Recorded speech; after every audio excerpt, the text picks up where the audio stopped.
Assalamualaikum warahmatullahi wabarakatuh. Hari ini saya menjelaskan atau memberikan penjelasan mengenai bagaimana cara membuat petitum berkaitan dengan soal tes minggu lalu. Eh, Pertama yang perlu saya sampaikan adalah bahwa UTS ini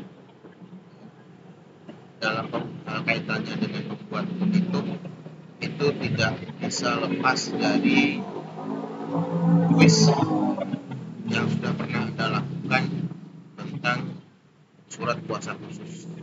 Ya. Nah, tentunya banyak yang bertanya kenapa kok membuat petitum, bukan membuat surat gugatan. Latar belakang pemikirannya adalah ketika kita sudah memahami kasusnya dan kita sudah berhasil membuat surat kuasa khusus sebagaimana yang lalu saya sampaikan penjelasannya, maka sebenarnya dalam setiap diri orang yang berilmu itu secara intuitif sudah memiliki jawaban dan sudah memiliki pengetahuan tentang jawaban yang akan disampaikan dalam bentuk petitum. Nah, lanskap pemikiran itu sebenarnya sejalan atau identik dengan setiap kita melakukan penelitian. Setiap kita melakukan penelitian, tentunya kita sudah punya kesimpulan sementara atau hipotesa, jawaban sementara yang nanti akan diuji dalam penelitian, ya, diuji melalui dialektika antara urusan masalah, konsep-konsep, teori-teori dalam dalam bagian analisis. Nah, dalam membuat surat gugatan juga seperti itu sebenarnya. Jadi sebelum kita membuat surat gugatan, sebenarnya di kepala kita itu sudah ada apa yang akan kita minta. Mengenai kasus Tuan Adistia ini, saya sudah pernah katakan di awal bahwa kasus ini beranjak dari tindakan Bang Pailit sebagai tergugat satu yang membutuhkan tindakan cepat penanganan supaya Tuan Adistia tidak terkena tindakan pengosongan. Dan yang harus kita ingat bahwa perbuatan Tuan Agus Purna dengan Tuan Adistia, dengan Bang Pailit itu sah secara hukum sepanjang tidak ada yang membantah ataupun yang membatalkan. Nah, karena itu sah secara hukum, maka Bang Pailit memiliki hak kewenangan berupa hak untuk melakukan eksekusi, kecuali hak tersebut kita ganjal dulu melalui putusan atau melalui proses peradilan perdata. Nah, oleh karena itu pengkajian secara ilmiah dalam membuat petitum tentunya tidak lepas dari pengetahuan kita terhadap hukum acara perdata. Kemudian hukum perdata materialnya yang sangat beragam, karena dari awal kita sudah kaji kalau tergugatnya adalah Bang Pailit, maka ini bersinggungan dengan hukum perdata material yang bagian mana. Nah, itu yang perlu dikaji secara mendalam. Jadi sebenarnya kita sudah punya pengetahuan itu, sehingga secara intuitif juga kita sudah punya jawaban-jawaban apa yang harus kita lakukan untuk memenangkan suatu perkara. Nah, hanya saja secara secara sistematis memang harus disusun dalam bentuk gugatan. Nah, tugas UTS ini adalah untuk melacak kemampuan intuitif saudara-saudara dalam memberikan jawaban. Karena kalau klien sudah bercerita tentang apa perkaranya, tentunya dalam sesi wawancara dengan klien tersebut kita sudah memberikan jawaban sementara apa yang harus kita lakukan. Sehingga itulah yang sebenarnya saya kejar dari UTS. Yang saya kejar dari UTS agar ada menuangkan.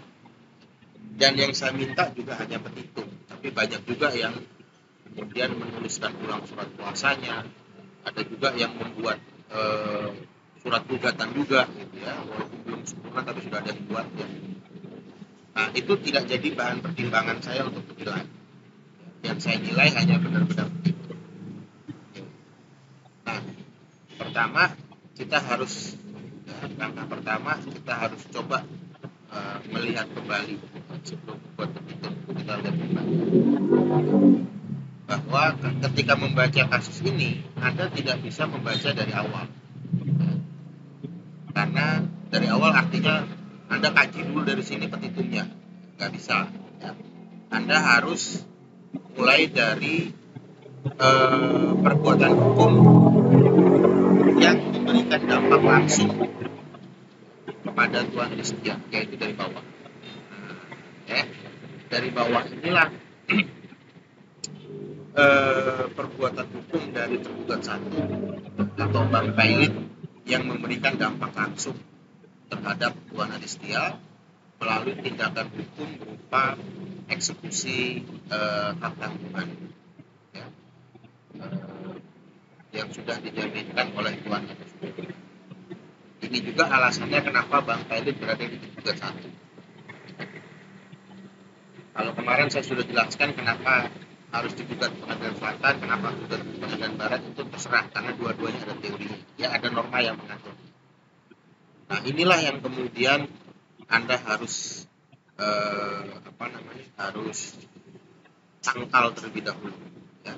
Karena tidak ada kekuatan hukum manapun yang bisa mencegah Bang Pailit untuk melaksanakan perjanjian dengan Tuan Agus Purna berupa eksekusi pengosongan lahan, kecuali itu ditunda oleh perintah dari pengadilan negeri.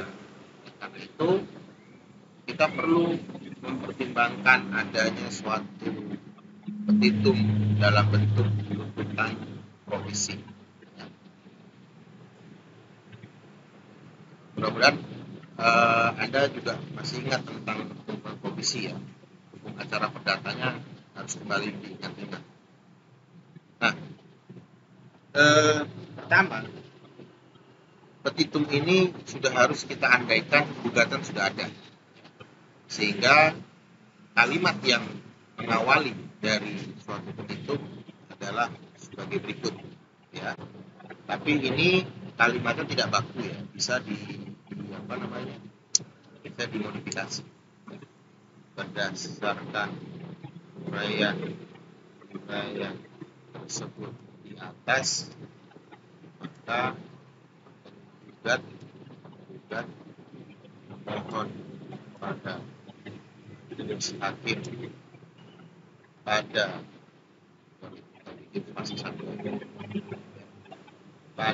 Pengadilan Negeri Jakarta. Oke, kita sepakati kemarin itu adalah Jakarta Selatan ya. Dan memeriksa dan mengadili perkara aku. Perkara aku itu artinya perkara ini yang sedang berjalan, agar dapat menjatuhkan keputusan dengan menyatakan hal-hal sebagai berikut. Nah, ya. Nah, baru kita bagi dulu ya. Kalau tadi logikanya adalah bagaimana kita mencegah supaya Bang Pailit tidak melaksanakan tidak melaksanakan pengosongan terlebih dahulu. Karena lagi-lagi saya ingatkan, Bang Pailit punya kewenangan hukum. Kita tidak bisa mengatakan itu tidak sah, tidak sah, tidak sah. Tidak sah itu karena belum diputuskan oleh pengadilan. Secara awam memang tidak sah.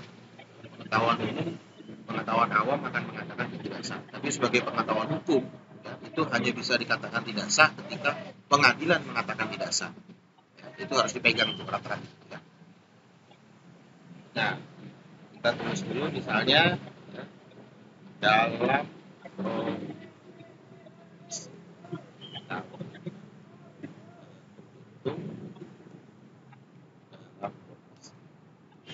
apa yang mau kita minta di sini? Yang mau kita minta ini kan supaya eksekusi itu tidak berjalan, supaya dihentikan, bukan dihentikan permanen ya, dihentikan permanen itu setelah putus perkara, setelah ada putusan kita, tapi kita minta dihentikan sementara. Maka kita sambung kalimatnya dari atas, itu dari putusan yang menyatakan memerintahkan kepada tergugat satu boleh dikasih keterangan dalam hal ini adalah Bang Pailit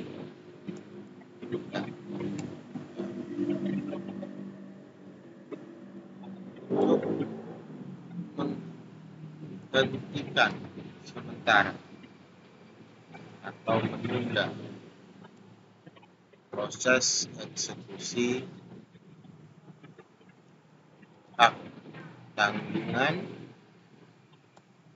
terhadap sertifikat hak milik nomor ya, nomor kita lihat nomor berapa tadi, nomor 123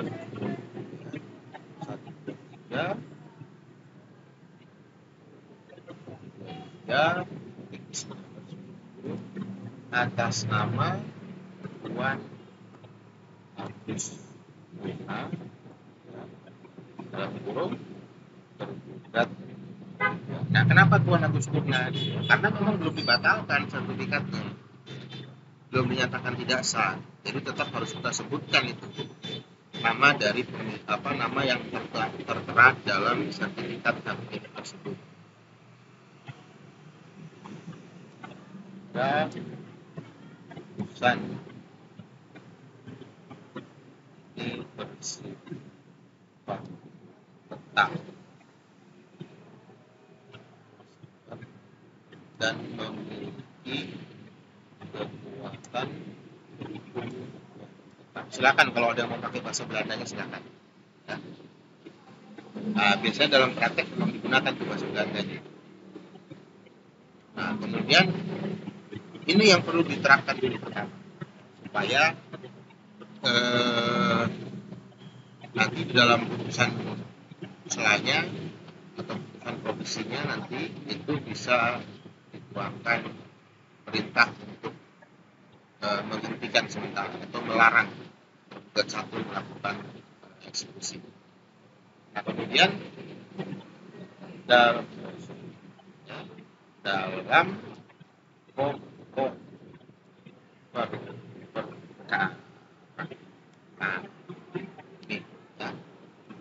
Nah, di dalam menyusun petitum pokok perkara itu tidak sekedar menyusun, ada logika yang menuansai susunan itu secara sistematis, itu memiliki logikanya.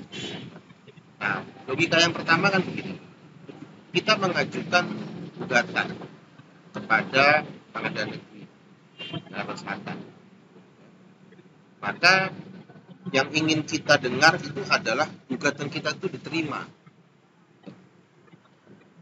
Sehingga di sini harus ada kalimat ya, menyatakan menerima gugatan. Kalau sudah diterima kan tentunya ingin dikabulkan. Kita kepingin gugatan kita dikabulkan. Jadi menerima dan mengabulkan. gugatan, yes, gugatan, ini besar penggugat. Nah, untuk seluruhnya, jadi jangan berbaik hati mengatakan menerima dan mengabulkan sebahagian gugatan, enggak, untuk seluruhnya, untuk seluruhnya. Oke, kasih itu di koma itu artinya masih berlanjut, ya, dalam konteks tata bahasa Indonesia seperti itu. Praktek itu enggak, masih titik-titik aja. Oke, yang kedua, nah kalau kita sudah meminta untuk menerima dan mengabulkan, artinya gugatan kita diterima dan dikabulkan untuk seluruhnya, maka logika yang kedua adalah kita itu menuduh apa terhadap para tergugat. Nah, dalam hal keperdataan, tuduhan itu hanya dua. Yang sering kali saya sampaikan, tuduhan itu hanya dua.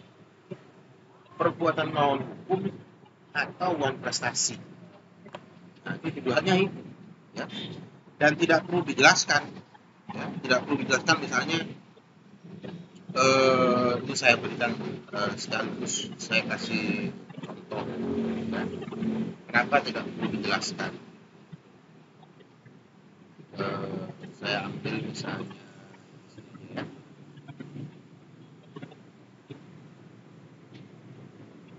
Ya, contoh.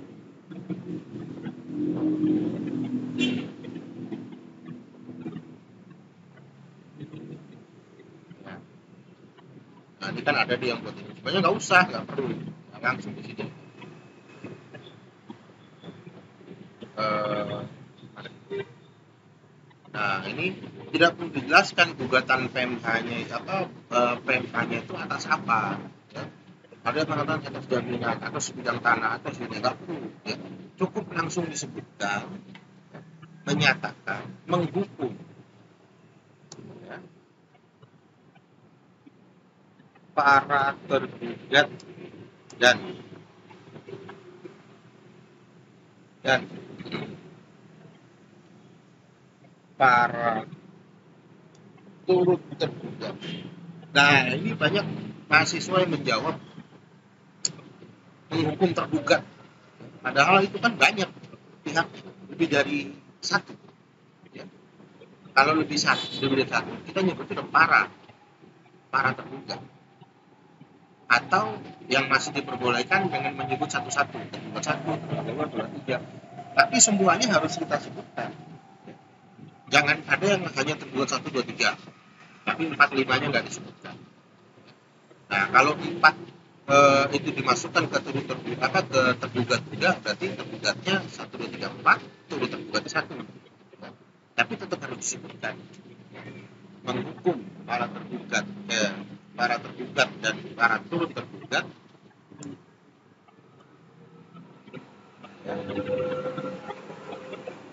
dengan perbuatan melawan hukum. Sudah selesai. Jangan lagi dikasih embel-embel atas objek tanah ini, atas itu kan sudah nanti di dalam uraian gugatan sudah ada, di dalam uraian posita sudah ada, dalam uraian fundamentum petendi sudah ada. Ada yang menyebutkan menghukum tergugat telah melanggar pasal 13 nggak usah disebutkan pasalnya itu sudah ada di dalam uraian posita, uraian fundamentum petendi. Langsung disebutkan berdasarkan sebagaimana kita menuangkan dalam surat kuasa mengajukan gugatan perbuatan hukum. Maka di sini adalah menghukum para tergugat dan para turut tergugat dengan perbuatan hukum. Jadi di atas itu logikanya adalah menerima dan mengabulkan. Kalau sudah dikabulkan dihukum dong. Para pihaknya dihukum.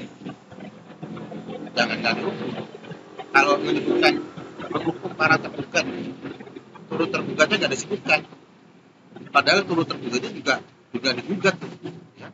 Masuk dalam hierarki susunan pihak yang digugat. Jadi juga harus disebutkan, jangan sampai tidak disebutkan. Nah, sekali lagi saya ingatkan, ya, yang namanya surat gugatan itu selalu ada Yang dilihat adalah linearitas, ya.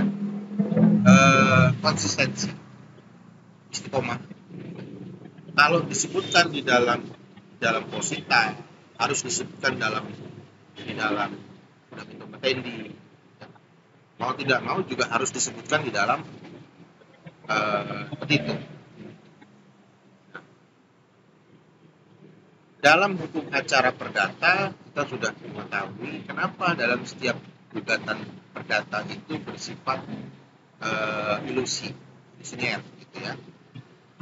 Karena putusan perdata tidak sama dengan putusan pidana. Putusan perdata itu tidak memiliki kekuatan hukum memaksa seperti pidana. Kalau pidana, eksekutornya kan langsung jaksa. Jaksa punya kekuasaan dan kekuatan, punya power. Tapi kalau hakim pengadilan negeri tidak, maka agar gugatan itu tidak ilusioner, gitu ya, pada umumnya dimuatlah permohonan sita jaminan. Dibuatlah permohonan sita jaminan. Nah, itu sudah harus diuraikan nanti di dalam posita. Nah, akibatnya di dalam itu juga harus kita buat menyatakan sah dan berharga sita jaminan.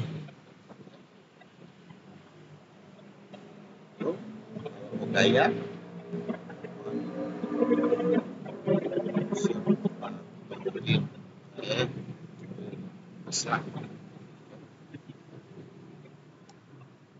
terhadap, nah ini kesalahannya di sini.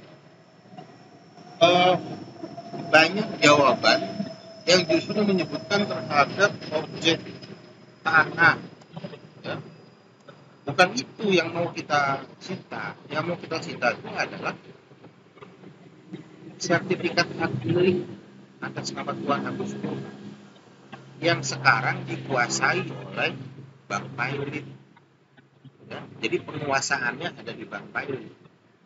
Nah, sehingga yang perlu kita mintakan citanya adalah sertifikat hak milik atas nomor 123 yang ke-70 atas nama Tuan Agus.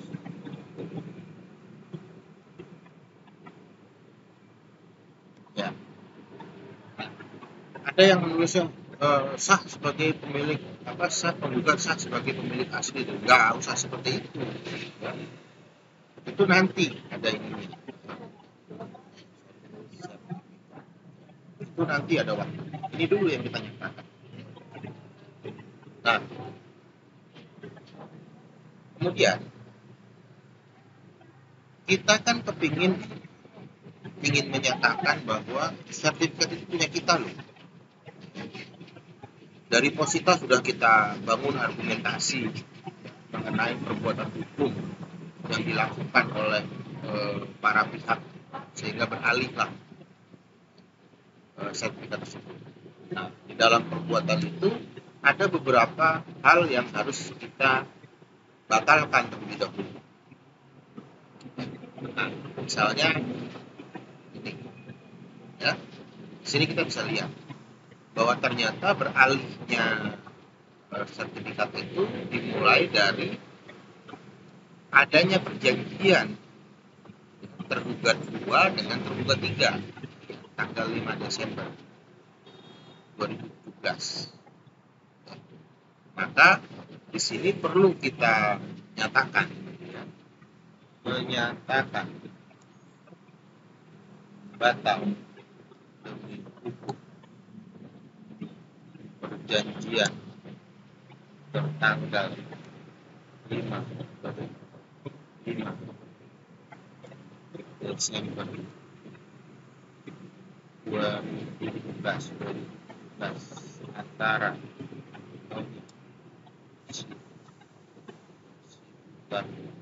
antara tergugat 2 dengan tergugat 3. Anda mau sebutkan namanya boleh, ya, nggak disebut juga. Dinyatakan batal dulu, nggak usah lagi disebutkan perjanjian tersebut merupakan batal demi hukum, nggak usah, ya, nggak usah disebutkan, cukup karena itu sudah ada di atas, cukup dinyatakan batal dulu, akan batal demi hukum dan lain aja, tidak memiliki kekuatan yang kan atas. Nah, kan ini pangkalnya, pokok pangkal peralihan dari komputer ke agus. Ini yang harus dikatakan batal. Pak, kok bisa dibatalkan? Bisa, karena ini perjanjian dalam konteks perdagangan. Jadi pengadilan negeri punya kewenangan untuk membatalkan. Nanti ada yang tidak punya. Nah, kemudian peralihan itu kan juga didasarkan kepada, kalau kita lihat ceritanya juga didasarkan kepada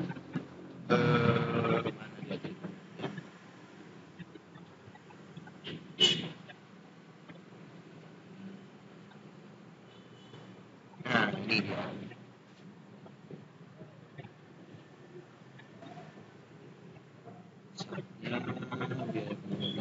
Akad kredit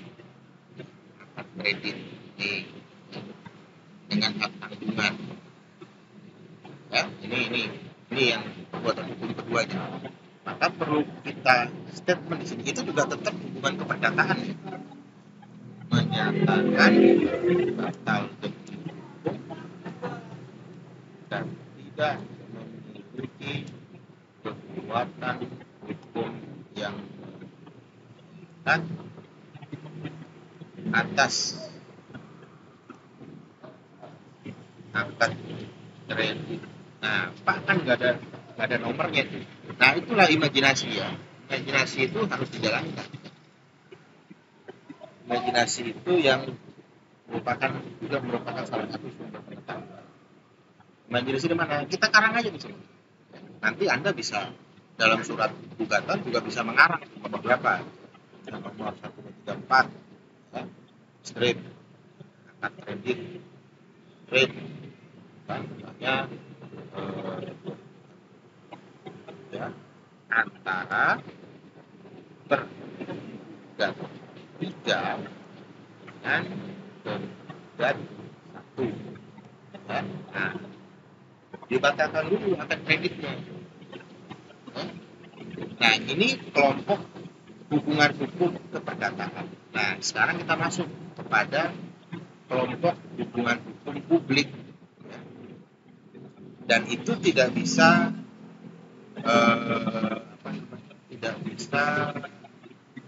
menggunakan konsep batal demi hukum, tapi kita gunakan menyatakan proses balik nama terhadap sertifikat hak milik nomor 123 antara tergugat 3 dengan turut tergugat. Kita lihat PPN sebagai berapanya, tergantung Anda nanti meletakkan. Kalau saya di sini lebih suka meletakkan sebagai tergugat 5, ya. Tergugat melalui perantara turut tergugat 4 adalah tidak sah, ya. Dan tidak memiliki kekuatan hukum mengikat. Nah, udah, ya. nomor 6 ini adalah hubungan publik, hubungan publik, sehingga Pengadilan Negeri Jakarta Selatan dalam konteks gugatan keperdataan itu tidak punya wewenang untuk menyatakan batal demi hukum. Bahkan di dalam jawaban-jawaban ada yang mengatakan memerintahkan turut tergugat untuk mencoret ya, dari daftar. Nggak bisa itu kewenangannya pengadilan tun. Salah kalau dimasukkan ke situ. Anda akan mendapatkan eksepsi gugatan sumir ntar. Jadi cukup sampai di sini. Nah, kalau ini dikabulkan, ini merupakan titik tolak untuk mengajukan gugatan tun. Nah, ini yang perlu dituangkan ya. Jangan sampai nanti dicampur-campur dengan pembatalan sertifikat segala gitu. Nah, kemudian kita harus masukkan ciri khas dari gugatan perbuatan melawan hukum. Ciri khasnya adalah adanya gugatan ganti kerugian, ganti rugi, ya, baik material maupun imaterial. Nah, beberapa jawaban sudah memasukkan itu. Ya. Artinya pengetahuan tentang gugatan PMH sudah cukup. Cuma yang kurang adalah ya, nominal dari gugatan material itu harus detail, ya, tidak boleh global. Gugatan ganti rugi material, kerugian material sekian, harus detail, ya. Menyatakan ya hukum. Nah, bisa apa nih? Ya, kita harus ingat bahwa yang boleh kena dampak langsung atau akibat langsung dari putusan perdata hanya tergugat. Turut tergugat tidak boleh. Ya. Jadi menghukum para tergugat. Nah, parahnya jangan lupa itu. Kebanyakan itu tidak dipakai. Untuk membayar ganti rugi material dan material sebagai berikut. Nah, ini baru kita detail, ya, kita detail di sini. Material. Kadang-kadang menggunakan konsep salah material atau kita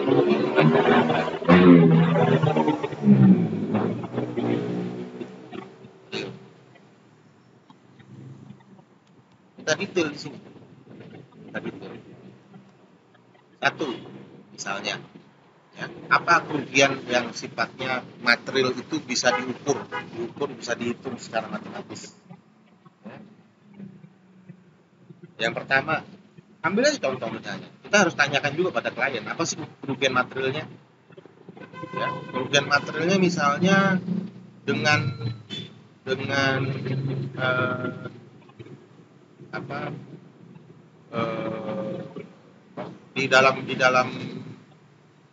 di dalam jawaban-jawaban itu ada yang menarik tuh jawabannya.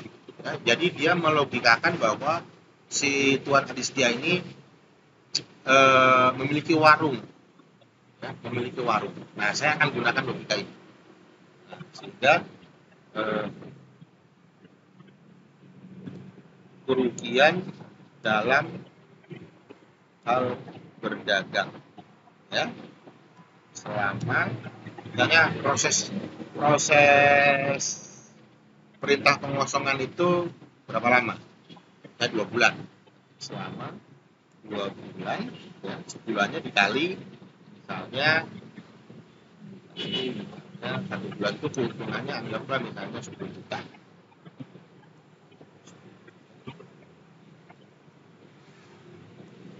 Kan? Juta kan?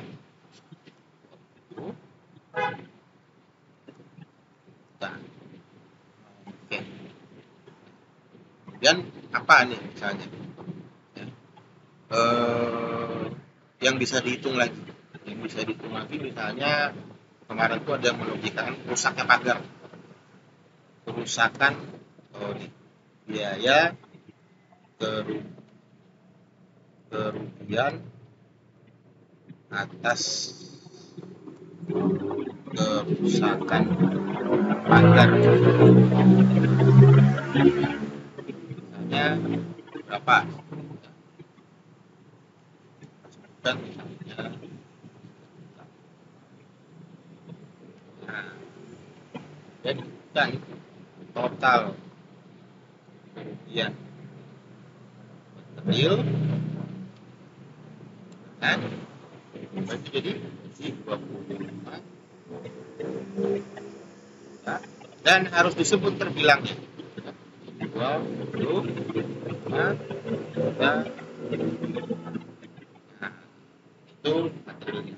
Nah, sekarang apa imaterialnya? Nah, permasalahannya di Indonesia untuk imaterial itu tidak ada patokan yang jelas. Ya. Logikanya kan seharusnya namanya ganti kerugian itu harus bisa diukur. Tapi di Indonesia belum ada norma hukum yang mengatur mengenai bagaimana mengukur imaterial. Saya dapat informasi katanya di Belanda sudah ada itu ukurannya, katanya per kepala 250 gulden.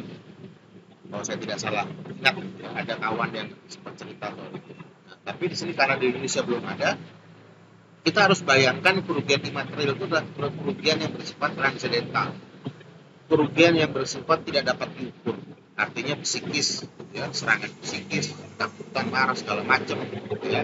Misalnya rasa traumatik dan malu yang muncul karena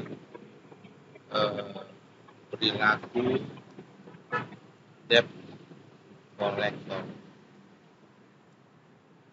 yaitu sebesar, nah, mengeluarkan angka ini juga walaupun dia tidak terukur tapi harus rasional, artinya tidak bisa sembarangan. Misalnya 1 miliar, apakah rasa malu itu adalah 1 miliar? Nah, itu yang bikin rumit. Ya, saya akan ambil yang menurut saya logis gitu ya, walaupun juga masih bisa dibantah gitu. Misalnya kita nggak jauh berbeda dengan materialnya, dengan materialnya 10 juta, walaupun ini juga masih bisa diperdebatkan ya. Ya. Nah, kemudian antara material dengan imaterial harus kita total, ya, kita balik lagi ke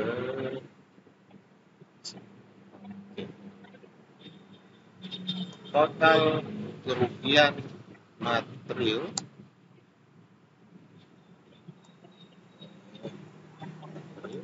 dan imaterial adalah sebesar ini 25 berarti 35.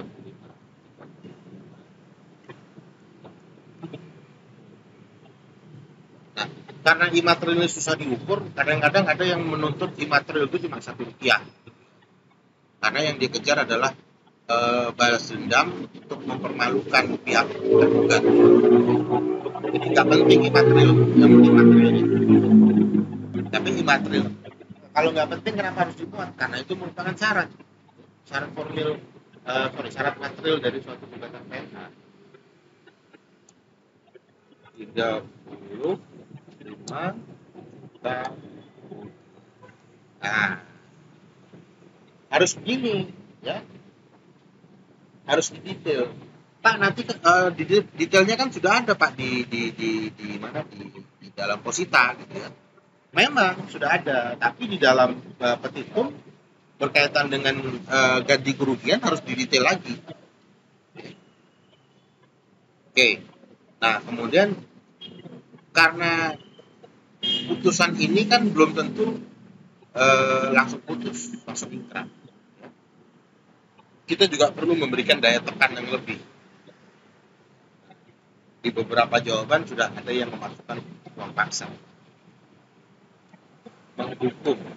Nah, lagi-lagi saya ingatkan, ya, turut tergugat jangan masuk yang ini. Nah, untuk membayar uang paksa atau uang som. Nah, penentuan ini juga tidak sembarangan. Ya, Anda mengatakan 100.000. 100.000 itu acuannya apa? Nah, saya pernah dulu di perkara saya di Palembang dulu ada memintakan uang som, uang paksa, ya. Dia meminta 500.000 dengan asumsi kalau truk itu disewakan dia akan dapat penghasilan sehari itu 500.000. Nah, ternyata hakimnya itu survei truk itu kalau disewakan untuk lingkungan Palembang itu sehari cuma 2,5. Nah, jadi ditolak tuh 500.000-nya, tapi dengan menentukan 2,5. Jadi kita harus untuk menentukan uang som ini patokan kita apa? Nah, patokan kita itu kan potensi keuntungan, potensi keuntungan dari apa namanya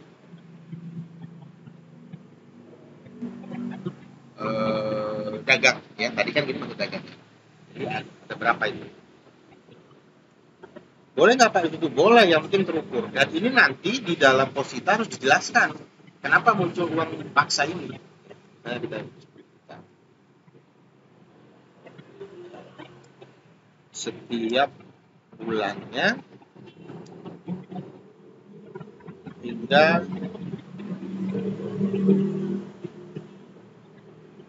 putusan ini dilaksanakan. Oke. Nah, kan? Nah, kemudian apa lagi yang perlu kita masukkan?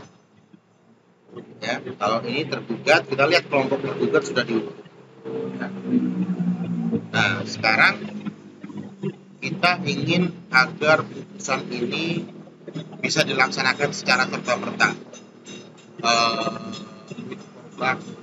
Apa istilah dadanya? Jadi keputusan serta-merta. Ya. Nah, ini di dalam contoh mahasiswa, ya, ini ada yang menarik. Ini nomor 8 ini sudah dimasukkan. Ya kan? Tapi yang menariknya adalah bahwa dalam praktek nomor 8 ini jarang sekali dilaksanakan. Karena ada kekhawatiran ketika ternyata sampai ke kasasi sampai ke PK ternyata tergugat yang menang gitu ya. Itu akan menjadi kerugian bagi tergugat. Nah, sehingga jarang sekali dilaksanakan. Tapi secara etika penulisan gugatan ini perlu dimasukkan. Jadi kita akomodir aja ini yang dari teman-teman yang bisa kita kompas.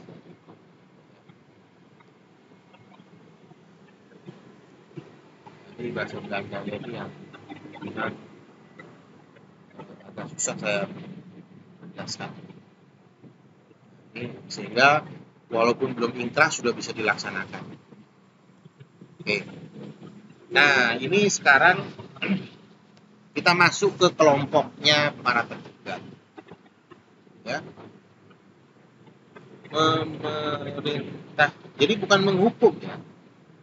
Tapi memerintahkan kepada para turut tergugat untuk patuh dan tunduk terhadap putusan. Udah.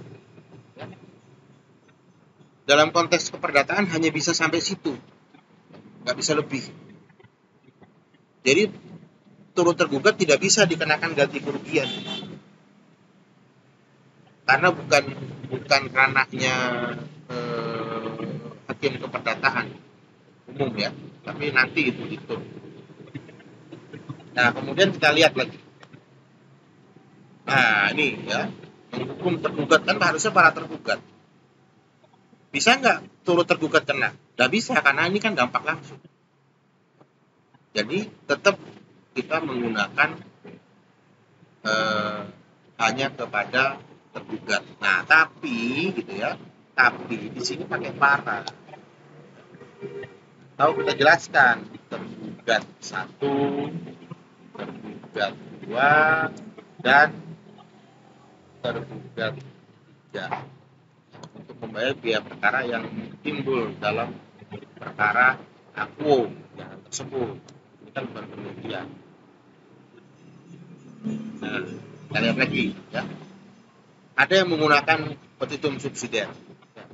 Ada yang tidak menggunakan kata subsidiar. Boleh nggak? Boleh saja, bebas. Karena memang tidak ada ketentuan baku. Tapi petitum subsidiar ini perlu dimasukkan, ya, supaya apa? Memberikan landasan yuridis bagi hakim untuk bisa melampaui ini tuntutan. Karena dalam perdata itu kan putusan tidak boleh melampaui tuntutan. Ya.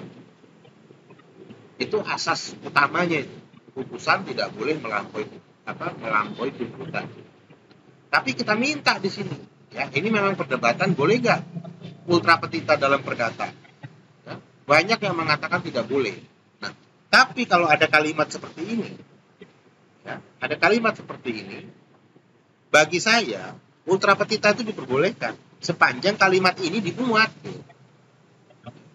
Kalau kalimat ini nggak dimuat, tidak boleh hakim melampaui tuntutan, melampaui petitum nggak boleh, kurang boleh, melampaui nggak boleh.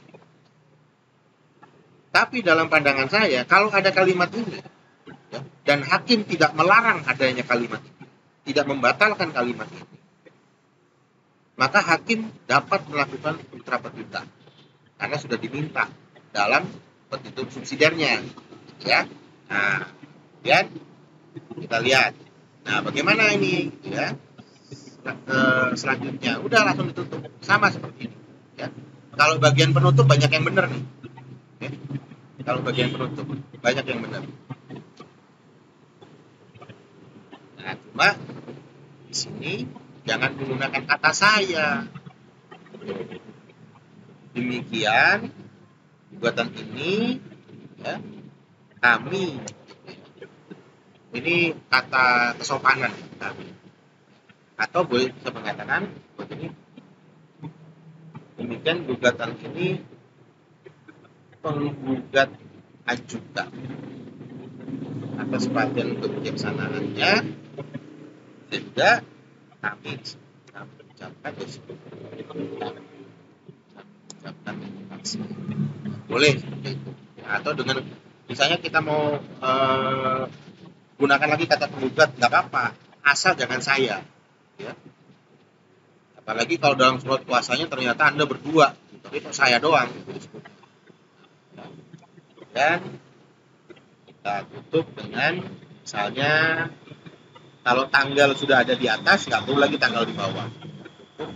Hormat kami, ya, kuasa penggugat, dan namanya siapa?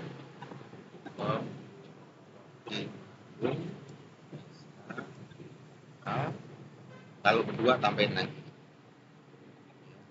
Siapa itu? Perlu nggak pakai materai? Nah, ini sekarang, ya. Buat saya nggak perlu pakai materai. Kalau saya sebagai penggugat, saya tidak akan menggunakan materai. Tapi paling banyak memang orang menggunakan materai. Sebenarnya tidak perlu pakai materai. Cuma saya kalau sebagai tergugat, kalau penggugat menggunakan materai, saya sebagai tergugat waktu melampirkan jawaban, saya pakai materai untuk menyeimbang. Tapi boleh nggak pakai materai sebenarnya? Boleh. Nah, logikanya sama dengan surat kuasa. Yang tidak dibukukan materai dan sudah dianggap sebagai administrasi peradilan. Nah, tapi bagi saya administrasi peradilan itu kan sudah diwakilkan oleh surat kuasa yang bermateri, dan itu turunannya adalah gugatan, ya, semua jawaban turunannya. Tinggal di tanda tangan. Ingat tanda tangan, wajib tanda tangan. Nah, itu. Nah, inilah petitum. Petitum ini yang nanti di pertemuan kita berikutnya akan Anda uraikan dalam bentuk surat gugatan. Ya. Jadi yang sudah melampirkan surat gugatan duluan kerjanya agak mudah. Karena sudah ada. Tapi nanti Anda perlu buat surat gugatannya, yaitu berkaitan dengan posita.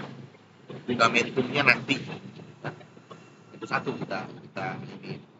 Sebenarnya dalam buku ajar banyak yang di dalam posita juga sudah termasuk fundamentum petendinya. Fundamentum petendi itu artinya dasar hukum. Nah, tapi saya mengikuti Yahya Rahab dengan memisahkan mana kronologis, mana dasar hukum. Posita itu kronologis, fundamentum petendi itu dasar hukum. Kalau Anda bisa gabung boleh, nggak apa-apa, bagus juga. Tapi kalau khawatir bingung, ya, itu lebih bagus dipisah. Oke ya, sampai di sini saya save dulu.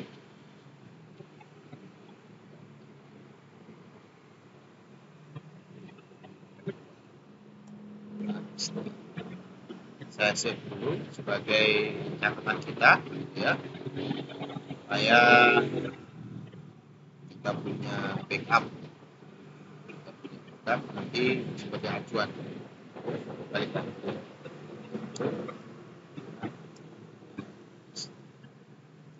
Simpan.